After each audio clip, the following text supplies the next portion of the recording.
The hydrangeas on my front porch were finally blooming again. The pale blue ones Raymond had planted the spring before he passed, and I was deadheading the spent clusters when my phone buzzed in my apron pocket. It was a text from my son. "Hey, Mom. Just wanted to give you a heads up. We're doing Thanksgiving at Kristen's parents' place this year. It's easier logistically. We'll call you after dessert." That was it. No, hope you're okay with that. No, we'll miss you. Just easier logistically, like I was a scheduling conflict they'd managed to resolve. I stood there on the porch steps, dirt on my gloves, phone in my hand, reading it a second time in case I'd missed something. I hadn't. I went inside and washed my hands at the kitchen sink and stood there longer than I needed to, watching the water run. I had already bought a turkey. It was sitting in my refrigerator, thawing. 22 pounds, the biggest one I could find at Kroger, because my son had told me back in September that Kristen's cousin was coming up from Savannah with her 3 kids, and there would be a full house this year. I'd already made the cranberry relish. I had sweet potatoes on the counter. A good bottle of Pinot Noir I'd been saving since last Christmas. I turned off the faucet, dried my hands slowly, and texted back, "Okay, have a nice time." Then I put my phone face down on the counter and went back outside to finish what I'd started. The envelope arrived 6 days later, the Tuesday before Thanksgiving. It was wedged between a Pottery Barn catalog and my electric bill, thick, cream-colored, with a return address from a dealership I didn't recognize in Alpharetta. I assumed it was junk mail at first, some promotional thing. I almost set it aside for recycling, but my name was typed on the front, not a mailing label, typed, with a little personal and confidential printed in the upper left corner. I opened it standing at the mailbox. Inside was a purchase agreement, the kind with multiple copies on carbon paper, official and dense with small print. At the top, the name of a Cadillac dealership. Below that, a description of the vehicle, a 2024 Cadillac Escalade, midnight sky metallic with a third-row package and a premium sound system. The sale price was $81,400, and then my name, listed as the co-signer on the financing agreement. My signature was at the bottom of page 3. I had never set foot in that dealership. I had never financed a car for anyone. I had never seen this document in my life. I looked at the signature again. It was close, the way I looped the tail of my last name, the slight backward lean I've always had. But the ink was too even, too deliberate. Nobody signs their name that deliberately unless they're copying it. My daughter-in-law had seen me sign things. Birthday cards, the lease agreement years ago when my son was moving into his first apartment and needed a co-signer for that too, though I'd forgotten about that until just now. I went inside, sat down at the kitchen table, and read every page of the document. The financing term was 72 months. The monthly payment was $1,247. The first payment was due December 15th, drafted automatically from a checking account. The account number ended in 4 digits I recognized as my own. I put the papers down and pressed both hands flat on the table. Then I picked up my phone and called my son. He answered on the 3rd ring, sounding loose and easy. "Hey, Mom, what's up?" "I got a document in the mail today," I said, "from a Cadillac dealership in Alpharetta." A pause. Not long, maybe 2 seconds. But I've known my son his whole life, and I know what his pauses mean. "Oh, yeah. I was going to call you about that. Were you?" "It's a lease situation. Kristen needed something reliable, and the financing was easier if there was a co-signer with better credit. It's only temporary. We're going to refinance it in our name once her credit score comes up. You won't have to pay anything, Mom. It's automatic. Did you ask me?" Another pause. "I figured you'd say yes." I didn't say anything. "Mom, it's fine. It's literally just your name on the paperwork. You don't have to do anything." "My signature is on that document," I said. "Did I sign it?" "It's electronic. It's just how they do it now." I hung up. Not dramatically. I just set the phone down on the table and sat in the quiet of my kitchen for a long time, listening to the refrigerator hum. The thing is, it wasn't the first time. It never is with these things. There's always a moment where you finally see it clearly, and then you realize you've been looking at it for years without letting yourself understand what it was. My son moved back to Atlanta after college with nothing but a car that needed new brakes and a degree in communications he wasn't using. I helped him with his first and last month's rent. I told myself it was a one-time thing. That's what I always told myself. Then it was the security deposit on the second apartment, the one he moved into when he met Kristen. Then it was the engagement ring. Just a loan, he said, just until his bonus came through. The bonus came and went. I never mentioned it again. The wedding was in Highlands, North Carolina, at a venue that cost more per person than my monthly mortgage payment. When the final invoice came in over what they'd budgeted, my son called me from the car on the way home from the venue tour. His voice was low, like he was embarrassed, though I'm not sure it was genuine embarrassment anymore. He said they didn't want to start their marriage in debt. I wired $9,500 2 days later. Kristen sent me a thank you note. One of those pre-printed ones where you fill in the blank. Dear, thank you so much for the bot. It meant so much to us. She had filled in the blanks in blue ballpoint pen. I kept it on the refrigerator for a month before I realized I was keeping it because I needed proof that she'd acknowledged it at all. After that came the dental work. Kristen's crown and 2 fillings. Right after she'd aged off her parents' insurance and before she found a job with benefits. $600. Small, I told myself. What's $600? Then my son was laid off for 4 months, and I covered their car insurance. Then Kristen wanted to start a home staging business and needed a website and inventory, and a ring light, and a course on Instagram marketing. My son asked if I could help. I wrote the check while he was still on the phone. The business lasted 7 months. Each time I told myself what mothers tell themselves, that this is what family does, that Raymond would have done the same. That one day, when they were settled, they would look back and know what I'd given, and it would mean something. But the thank you notes had stopped somewhere around year 3, and the hesitation in my son's voice when he asked had stopped not long after that. By the time the Escalade paperwork showed up in my mailbox, he wasn't even asking anymore. He was informing. I called the dealership the next morning at 9 o'clock. I asked to speak with someone in their finance department and was transferred twice before a man named Gary picked up. I told him my name, gave him the deal number from the paperwork, and asked him to confirm how the co-signer's signature had been obtained. He tapped at a keyboard for a moment. Looks like it was completed through our remote signing portal. E-signature, timestamped about 3 weeks ago. Signed from a device in the Atlanta metro area. I didn't sign anything, I said. Not through any portal, not in person. I was never contacted by your dealership. A longer pause this time. Ma'am, I want to make sure I understand you correctly. Are you saying the signature on this document is not yours? That is exactly what I'm saying. He asked me to hold. I waited 11 minutes. When he came back, his tone had changed. Flatter, more careful. He said their legal team would need to open a review. He asked if I had received the vehicle or made any payments. I told him I had not. He said someone would be in touch within 5 business days. I asked for that in writing, via email, before I hung up. While I was waiting for his email to come through, another message arrived from my son. Kristen is really stressed about this. Can you just let it play out? It's not a big deal, Mom. I read it twice, then set my phone down without answering. That afternoon, Kristen posted a photo on her Instagram. It was her standing in a driveway I didn't recognize. A friend's house, maybe, next to a midnight sky Escalade, one hand on the door, head tilted back like she was laughing at something off camera. The caption read, "New chapter, new wheels, big blessings. Grateful for the people who show up for you when it counts." She'd tagged the dealership. 412 people had liked it by the time I saw it. 3 of them were my former neighbors from the house I'd lived in for 22 years before Raymond died, and I downsized. I put my phone face down on the coffee table and left it there for the rest of the evening. My phone was ringing before I'd finished my first cup of coffee the next morning. It was my sister-in-law, Bonnie, Raymond's younger sister, who I'd stayed close with even after everything. She cut straight to it, the way Bonnie always does. "Did you buy them a car?" I said no. That's what I thought. Her post is saying you gifted it to them. I've had 4 people text me this morning asking if you'd won the lottery. I found out about the car when the paperwork showed up in my mailbox, I said. Bonnie was quiet for a moment. Then, "I'm so sorry, sweetheart. What do you need?" I told her I'd handle it. She said she knew I would.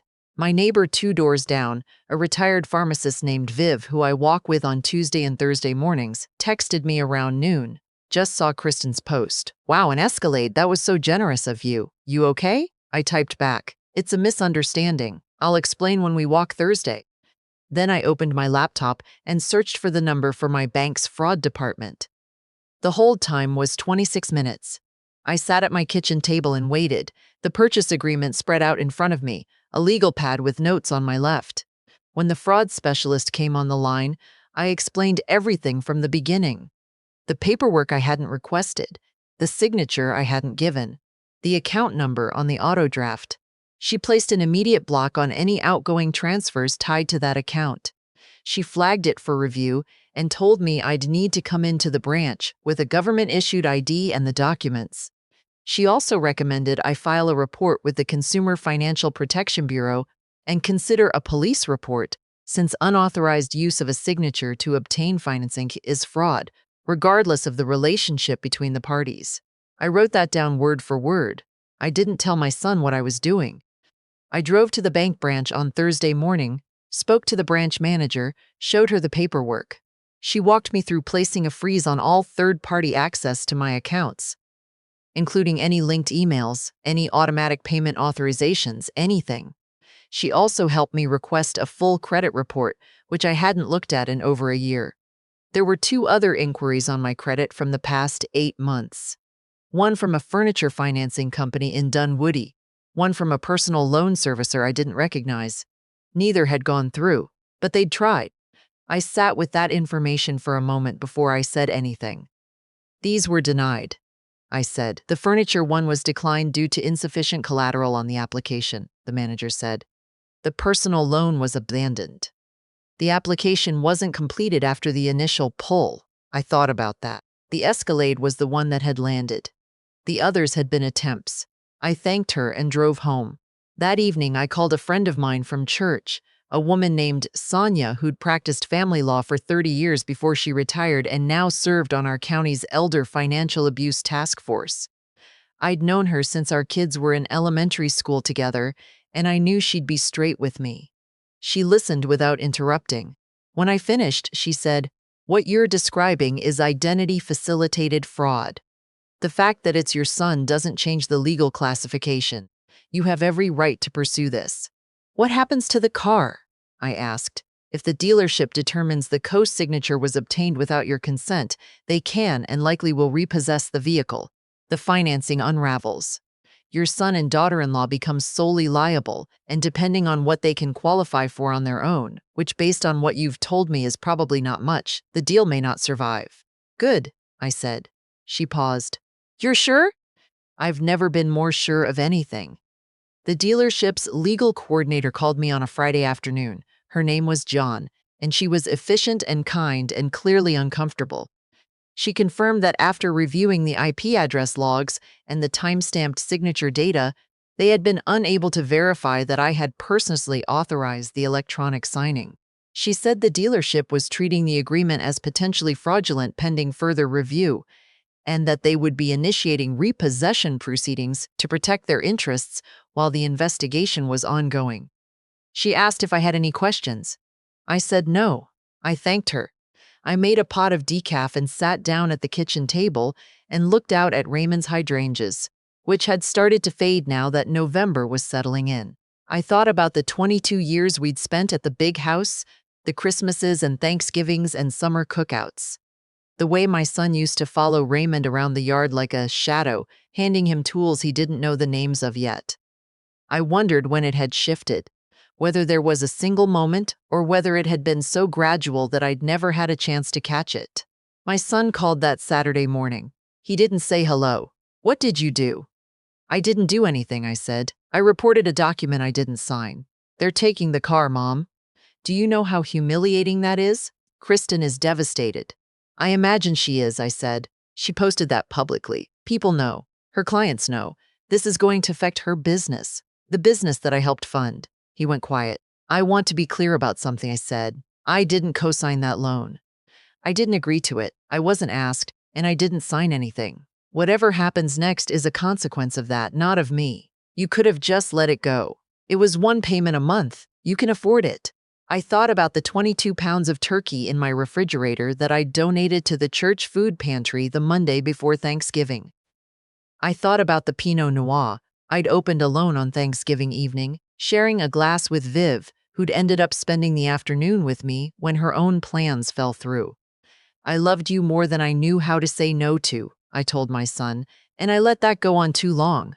But I'm done being an account that gets drawn from without permission. That's over now. He hung up. Kristen texted me 20 minutes later. I hope you're proud of yourself. Some families actually support each other. I read it once and didn't respond. That week, I made an appointment with my estate attorney. I'd been meaning to update my will since Raymond died. His death had reshuffled everything, and I'd kept putting it off the way you put off things that make loss feel concrete. But I went in on a Wednesday afternoon, sat across from her in her quiet office with its framed botanical prints, and told her what I wanted. My estate, the house, the retirement accounts, the small brokerage account Raymond and I had built over 40 years of careful living, would no longer pass to my son as the primary beneficiary. Instead, I redirected the bulk of it to three places: a scholarship endowment at the community college, where I'd taught English composition for 19 years, the county library system, which had recently lost a significant portion of its municipal funding, and a domestic violence shelter 2 towns over that I'd been meaning to support for years and never had. My son would receive one thing: a letter, sealed, to be opened only after my death, that read, "The greatest gift I was ever given was learning that love is not measured by how much you absorb. I hope you learn that too." My attorney didn't say much. She typed the changes into her system, printed the new documents, and handed me a pen. This time, I signed my own name. The weeks after that were quieter than I expected. I turned off notifications for Instagram and Facebook. I didn't deactivate them right away, but I stopped checking. After about 2 weeks, I deleted them entirely, which felt less like a decision and more like finishing something I'd already started. Viv and I kept up our Tuesday and Thursday walks. She didn't ask a lot of questions, which I appreciated. She'd been through her own version of something similar years ago, though she'd never said so directly. We mostly talked about the neighborhood, the new coffee shop that opened on Main, the family of foxes someone's had spotted behind the elementary school. Bonnie called every Sunday. We talked longer than we had in years. My son didn't contact me for several weeks. Then, right before Christmas, he sent a short text. "I hope you have a good holiday." Nothing else. I wrote back, "You too." And I meant it, in the way you can mean something without it fixing anything. Christmas morning, I woke up early, before it was fully light, and sat in the armchair by the window with my coffee, watching the sky go from navy to gray to a pale, washed-out pink. The neighborhood was still. Someone down the street had left their porch lights on, and they glowed warm and steady in the cold. I wasn't angry anymore. That had surprised me, how fast the anger had emptied out once I'd stopped filling the space it left with guilt. Bonnie and her husband came for Christmas dinner. We had a neighbor named Artie from down the street, a widower who'd moved in 2 years ago and never quite figured out what to do with himself on holidays. Viv brought her adult daughter, who was passing through on her way to Florida. We opened a bottle of wine, made too much food, and stayed at the table for 3 hours past when we finished eating, talking about nothing important and everything real. At some point, Artie made a joke I didn't quite catch, and Bonnie laughed so hard she knocked her fork onto the floor, and I looked around the table at these faces, familiar and warm and asking nothing from me, and felt something I hadn't felt in longer than I could measure. Not happiness exactly, though it was close. More like space. Like the particular lightness of a room after all the furniture has been rearranged, and you can finally walk through it without having to watch your step. I refilled everyone's glasses and told them I was grateful they were there. Bonnie said she was grateful for the mashed potatoes because she'd been thinking about them since October. Artie said he was grateful someone had remembered to invite him. Viv's daughter said she didn't know any of us 3 months ago and now she didn't want to leave. I didn't make a speech. I didn't say anything meaningful. I just sat there in my own dining room, in my own chair, at my own table, and felt, for the first time in a very long time, like the floor beneath me was solid. Sometimes you spend so many years cushioning other people's falls that you forget what it felt like to stand on steady ground. And then one day, when you stop bracing, you realize the ground was there the whole time, waiting for you to trust it again.